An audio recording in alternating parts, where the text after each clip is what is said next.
Where do you get your inspiration from? I have a secret confession, which is, if you watch the first Toy Story film, they're all in the house, and next door there's a bad kid. I think he's called Sid, who makes toys out of bits of toys. Yeah. And if you really analyse all of Brand Event's great ideas, they're bits of other people's toys put together in a surprising way. Sid. And Sid's a little bastard, let's face it. But I kind of think a lot of ideas. So Taste, for instance, thing in Chicago, but it was a sort of fried food fest. We did that, but for posh restaurants.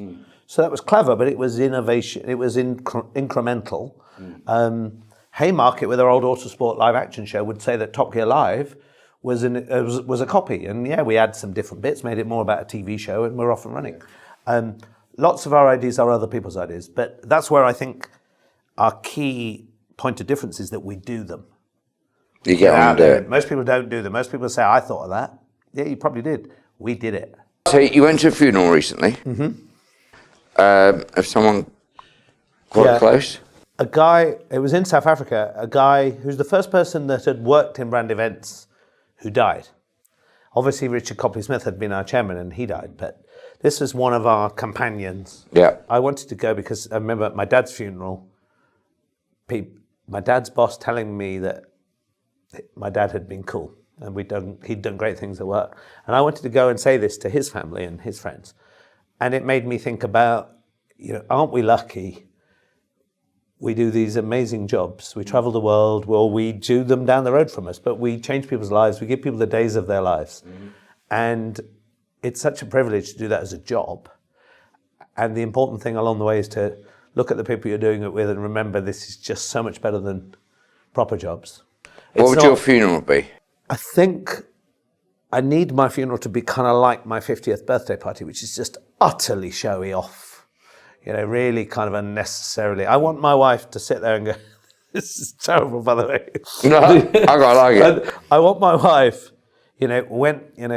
when they say, we can get the red arrows, but it's 25 grand, I wanted to say, fuck it, of course. No, that would be showy offy. I want to be... So the conclusion really is, someone needs to pay for the red arrows at my funeral. Otherwise, it's just... I want to loop the loop. I want the smoke. I want the red, white, and blue smoke. It's really annoying, isn't it? Because we'd all like to be at our own funeral. I think there's a massive business opportunity. I suppose we are, technically. Yeah. Howard, you might have just said the most important thing. There is a massive opportunity. I said that as though it was a serious point, by the way, that, because actually what would we like to be at the place where we all admit how much we like each other and the place where we praise each other, which you only do when someone dies, and then a really good party saying, mate, you're really cool. Yeah. So maybe we should start that business. Yeah. Your prematurefuneral.com, and it's good, isn't it? Last question then.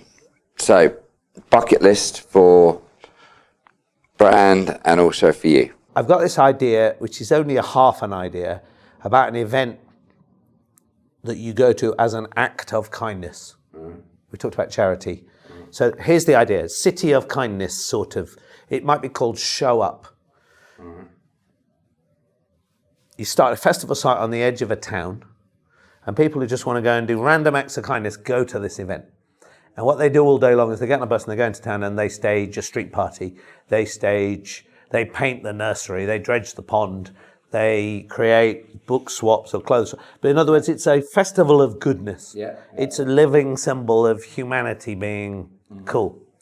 And it would be so far from a show about, can I buy a carpet tile? It would be a kind of evolution of the idea of what live events are for. So that's probably quite bullshitty, It's quite warm and cuddly, but I quite like it. It is a bit it. warm and cuddly. I know you're quite cynical about that, but in other words, what are events for? That makes you sound terrible. No, But that events can change the world, and that I want Brand Events to carry on being that company, and I want it to live past me. Yeah.